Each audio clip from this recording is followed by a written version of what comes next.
Ayman Khan here for Seconds Out. It's a pleasure to be joined by one of the best brains in boxing, Barry Jones. Barry, how you doing, sir? Bigged you up. You got to deliver. Yeah, nice to speak to you again, Ayman. I'm good, thanks, mate. I'm enjoying the weather, and looking forward to this week. Looking forward to the week indeed. It's a different sort of week, I guess. I want to start, first of all, just to get your finger on the pulse in terms of the promotion. A lot of people have been speaking about how big an event this is, and it's hard for me to kind of gauge, I suppose, apart from seeing kind of the social media aspects of it. But just in terms of the fights you've covered, in terms of what the Saudis are promising and delivering, is it as big as a promotion as it seems to be?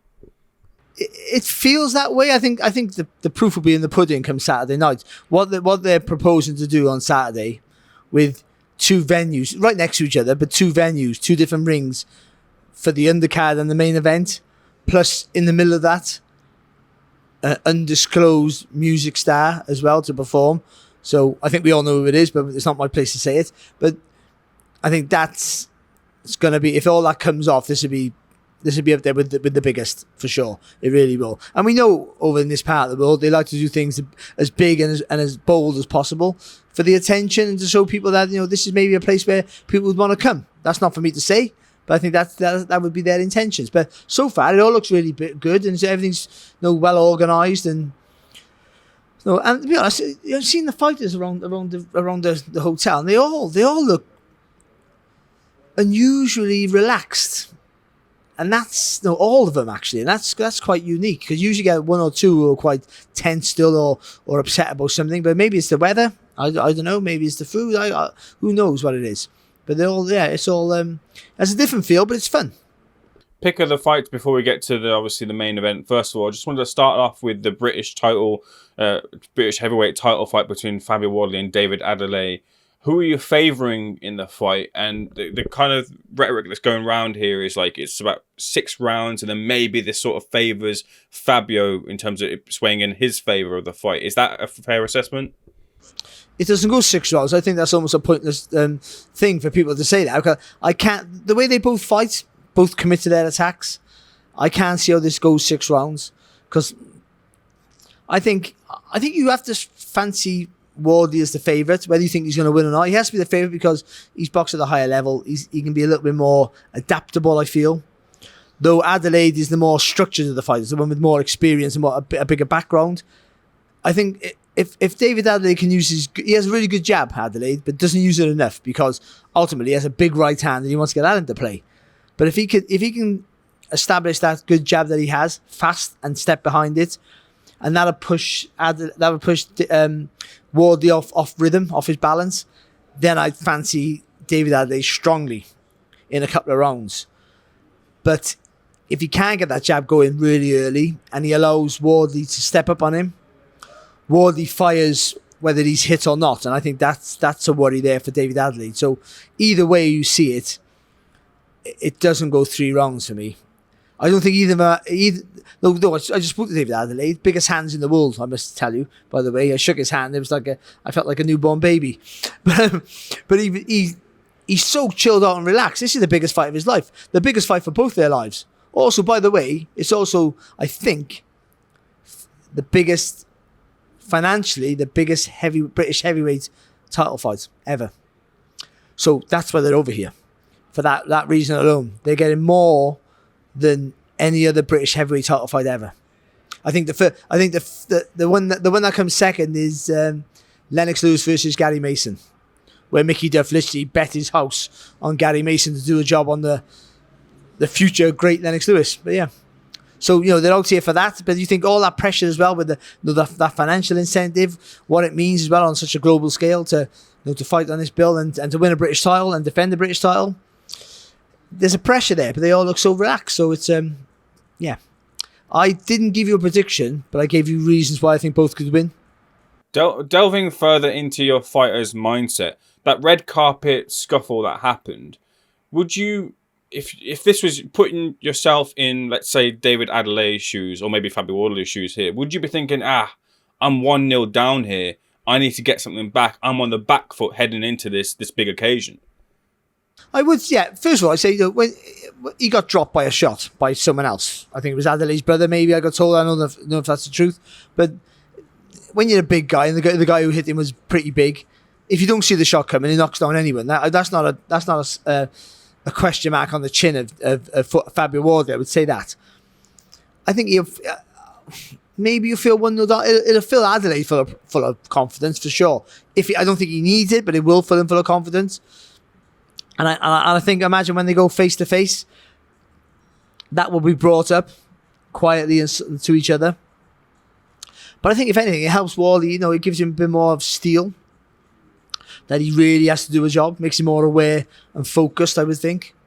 I don't think it plays much a part. I don't think any of that stuff now really leading up. It'll all be entertaining for us, but I don't think it plays a part. I can't see either one of them losing their ball at this stage, which is what you're only hoping for. All the intimidation, all the stares and the words now is hoping you can get in the fighter's head. But if that fighter is championship quality, then he should be so focused that whatever's said to him, done to him in the lead up to a fight, shouldn't really affect his performance or his mindset. And moving up another rung in terms of the card, looking at Joe Parker versus Simon Keane. In terms of their past of their careers, Joe, look, we've seen him do it. He's looking to try and get another big opportunity in another big fight. For Simon as well, this is his chance to take on, a recognised fighter, recognised name, and get his foot forward to a big opportunity too. In terms of those two, is there a favourite you pick in that fight? And is there something that you're looking for from maybe Joe and maybe Simon in the fight too? I think, again, you have to make Joe a favourite because, not on his recent couple of fights, though one of them was an easy blowout. But the Jack Massey fight, he never looked as good as he should have, let's be honest. But Jack Massey showed the toughness that we maybe didn't think he had, or we knew he had a cruiserweight, and maybe not a heavyweight. Parker has to be the favourite because he's boxed at a higher level and he's shown a durability and he's been a world champion. So, but this is a real banana skin for him. I think in Keane, he hits hard. I think he's pretty good. He's hittable himself, and that's a worry. But then Parker, though he has power, doesn't really dine out on power. It's work rate and movement. So it's this one might be the one where we get an upset. I feel possibly. I think out of all the cards, this is probably the only one that I feel might be a little bit of an upset on the cards there because I think Keane's look good and I'm not quite sure. And I know we've been told about in the camp that Joe Parker's look fantastic and he's learning new things all the time. And he's a lovely guy, by the way, but that shouldn't factor into anything. But I just feel that he might have hit a bit of a peak a while ago now. And even though he's only young, he's still young enough as a heavyweight to have a real good career. And I hope I'm wrong. I'm not quite sure. How about the potential of an upset in the main event now? I know that us boxing fans have kind of not taken too well to Francis Ngannou stepping over and not really giving him much of a chance. The MMA fans are kind of celebrating Francis Ngannou finally getting a payday in which is much higher the value that he was getting in the UFC. And I'm aware that he has done some sparring. I believe Joe Joyce has sparred him as well. Maybe even Joe Parker, but I'm sure Joe Joyce has sparred Ngannou in the past. It seems like from what I've seen from Francis, maybe early, he's got quite a bit of power in his hands, but we've seen Fury rise up from the most powerful and the less powerful of heavyweights and cruiserweights in his career. But have you seen anything that kind of gives you some confidence to say that Francis can do something to shock the world as it would be? No. I will. No, that's it. I haven't, and no, and I good luck to him. Good luck to both of them. On paper, Fury's getting a payday for nothing. Just for turning up. That's the truth. And Ngannou's getting a payday in a sport that he's never done before. So and when I say a payday, a real payday.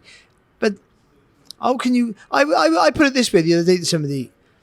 In any stage of Tyson Fury's career, any stage of his career, he wouldn't have used Ngannou for sparring. That's just a fact. I mean, from his first fight to his most recent fight, when he just turned pro to when he defended his world title, he would never have used Ngannou for sparring. He wouldn't have been at the level that he needed to get anything out of it. And that's not me having a go at Ngannou. He's not a boxer.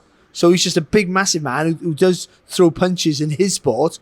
But it's a different sport. For instance, when he throws his right hand in MMA, he brings his right foot forward. And I don't watch MMA, but I had to watch it a little bit for this fight, of course. And it looks like there's a reason for that, because you're close to maybe grab and do the takedown, if I think that's the terminology. And that makes total sense. I could understand that. Makes total sense. Clever. You get around the target, around the body with your right foot. You throw the right arm to hit him, but also to get him on the back foot so you can spin around the target and get close and you can grab him and all that stuff that I don't know about. But in boxing, that just squares you up and just makes you with no balance to take a straight right hand, the left uppercut, the left hook. And he also, when he throws his jab, his right hand goes from his chin to the back of his head. And that's going to be a real worry there, that if Tyson Fury can feint the jab and throw his left hook, then he becomes the puncher, not Ngannou. He's a big guy. Any big guy can knock out anyone else.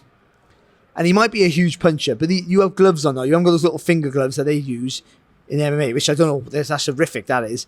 You've got proper gloves on. And you might have power. It's the delivery of the shots you don't see. Tyson Fury does give you opportunities. He might take it too lightly. He might make a mistake. And that'll be his fault, and he'll have to live with that for the rest of his life. Because if he loses this fight, he should be embarrassed. Now, listen, he takes the money, and I don't begrudge that for a second, and he'd be a fool not to take it. But if he were to lose against a guy who's never boxed before, no, Ngannou's not a favourite with anyone on the bill. Every fighter on that bill, he's an underdog. I mean, a huge underdog. I mean, he's outclassed on paper, and it's a mismatch. Whoever he fights on the bill, that's the truth, and it is, isn't it? But we have that fascination of a crossover appeal because it is. No, before, if you were heavyweight champion of the world, you were the baddest man on the planet. That's what they're selling it. Now with MMA, that's not always the case because they do a lot more stuff. Maybe they are the baddest men on the planet because their discipline, or whatever you call it, their sport, looks more horrific than ours, and it's true. But to make the money, you got to get in the ring, the boxing ring. And they don't have, or says yet, we haven't found one as yet, who has the ability, and certainly Ngannou hasn't shown that, to worry Tyson. He looked fast on the jab. Last night, he looked fast on the pads with his jab, but he was touching with it. Nothing on it. I think when he has to load up with all that muscle mass that he has, his traps are bigger than my body. And when he starts, which is, I know not to make him that big, but of course, to me, they're giants. Once he starts loading up and starts missing, he'll be out of gas. But Tyson Fury could just go out there and just knock him out with the first punch. I think, like Mayweather could have and should have done with McGregor, I think Tyson Fury should do that with Ngannou. He shouldn't mess around. Drag it on and make it look like a competitive fight when we all know it's not going to be. But the card, the bill, is brilliant. It's a really good bill. And the top of the bill, the main one everyone's coming for, all the money's being spent on, of course, is not really a competitive fight. But it'll be interesting, and I think the whole build up and the nights. When it's not a great fight when everyone's calling it an event. Because then no one can honestly say with a straight face, this is going to be a competitive fight. And I don't hope I'm wrong. I hope I'm right, because for boxing's sake, it needs to be a blowout from Tyson Fury. And we'll see if that happens. And it should happen. If it doesn't happen, then Tyson Fury got to take all the blame for that and look himself in the mirror. Because whatever Ngannou does should be nowhere be good enough. If Deontay Wilder can't knock out Tyson Fury, if Vladimir Klitschko can't knock this, well, anyone who's boxed, if they can't knock him out, how can a guy who's never boxed do it? If none of those could ever beat, if no one could beat him, world level fighters can't beat him, how can a guy who's never boxed? I don't know why people even argue the case. And MMA is nothing like boxing, by the way. It's nothing like boxing. People say it's like rugby union, rugby league. It's not. It's like rugby and football. With the same size pitch, you've got to go from one end of the pitch to the other, score a goal or a try, but it's totally different. The All Blacks couldn't beat Man City in football, and Man City couldn't beat the All Blacks in rugby. And that's what this is. That was a rant. But I'm not dissing it. It is what it is. They're getting paid fortunes. Good luck to them. I'm going to go and I'm going to enjoy it myself. But yeah, if you're asking if it's a competitive fight and who's going to win, Fury can win any way he wants to. That's on paper. That's what should happen. In your answer, you mentioned the term for boxing's sake, and there's sort of a half shadow not cast over my face, but over the event in the sense of this Alexander Usyk fight. We're a step closer in that it's signed. But maybe for myself and boxing fans don't fully believe things until we see him in the ring, not because of the people behind it, but because we've been let down so many times for other big fights, and we do really want to see it. As you're sitting right now, do you feel that we will see it? Do you feel we have to see it? I think we have to see it, but I wouldn't bet my house on it, because we've been in this position before with the same fighters. I think the same position was when it was going to be in Wembley. I'm sure, wasn't it signed then? I'm not 100%. I don't even know. I think we get too much information. We get so much information that we don't know what's going on. I think it muddles the waters, and that's where we get frustrated. If we never heard about negotiations, or if we didn't have an announcement about an impending announcement, then we wouldn't be so frustrated by it. We just wouldn't know. And then when the fight was announced, then we would know. So, but it needs to happen. I think, there's no reason why it can't. There's no stumbling block there. The money seems to be there. The fighters seem to both want it. Ultimately, fighters will fight anyone. And now, and even these superstars here, they'll fight each other with no worry at all if the money's there. And the money's there, so what should happen? If it happens December, I can't see that. December the 23rd. Again, but I'd love to be wrong for that. But let's hope it's soon. Really do. But if it doesn't happen, boxing won't die because of it. There's still some tremendous fights. The 26th of December, Anua's defending his version title against Marlon Tapales to unify another division, potentially. That's a great fight. We've had a great year this year, a run of fantastic quality fights. So if we can get that as well, that makes it maybe one of the best years in boxing's history for matches. One, not but one of them. It'll go up there with one of them, of course. But I romanticise about the 80s, because I was a kid growing up watching fighting, or reading about fights than watching them. We couldn't get to see them all, and we're not quite there yet, of quality. But fighters are fighting each other now, and boxing's every week, and that's a good thing. But to go outside of to transcend the sport, these big guys, these heavyweights, have to meet each other and put on the show and our highlights to the world, and then boxing benefits from that. Couple of final questions, Barry, but I'll wrap it up into one here, just cognizant of the time left on there. And that's sticking with the heavyweight theme, and sticking with the British heavyweight theme. That was with Anthony Joshua, who's seems to be going through a little bit right now in terms of innovative training methods. Tyson Fury is kind of stated that he's frozen out of the game right now in terms of getting big fights or climbing back for the world title fight. And he's also he's also completed, I believe, some sort of darkness retreat thing, which is maybe helping improve his mentality. But we kind of sometimes slate his mentality sometimes, and that's fuel for the fire for people who point the finger at him. But also, in a good sense, I think there's a quote that came out that said he's found weaknesses as well. He's looking at spots in the armor of Tyson Fury, having watched his Netflix documentary. First of all, what do you kind of make to those innovative training methods? And two, in terms of him being frozen out, a possible opponent, there's the likes of Chark, who kind of flitter around, potentially Caballero and such others. Wilder's come out and said, look, let's make the fight now. We don't need anyone else. Let's do it. Is that something that you feel that can happen there? What do you think of the current status of the former champion? Yeah, there's a worry about Anthony Joshua's state of confidence. Not state. I don't know how he is outside the ring, and that's almost shouldn't really be out. It's none of our business. But what he wants, if he wants to sit in a dark room for 2 hours or 2 days, whatever it was, I wouldn't do it. But that's we're all different, aren't we? And maybe it helps. I don't know. I'm an old-fashioned old guy, aren't I? What do I know? But with regard to his confidence in the ring, it's clearly still not there. The Hellenius knockout will go a little bit towards mending that, but he needs to keep fighting regular now and keep busy. And I hope he can get them. I think he's had more fights for the Fox as Wilder, but if the opportunity's there for the big fight, you got to take it. And when you're a name and a star like Anthony Joshua, you're never frozen out. You're never frozen out because you bring too much money. Even though he's slightly damaged goods, I understand that.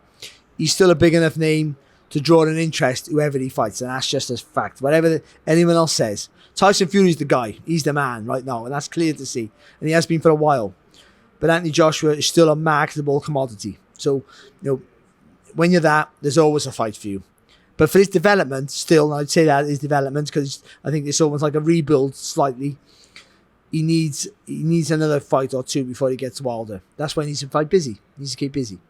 But it's exciting times. I hope he comes back because he was a saviour for British boxing, and him and Fury is probably still the biggest fight financially in world boxing still.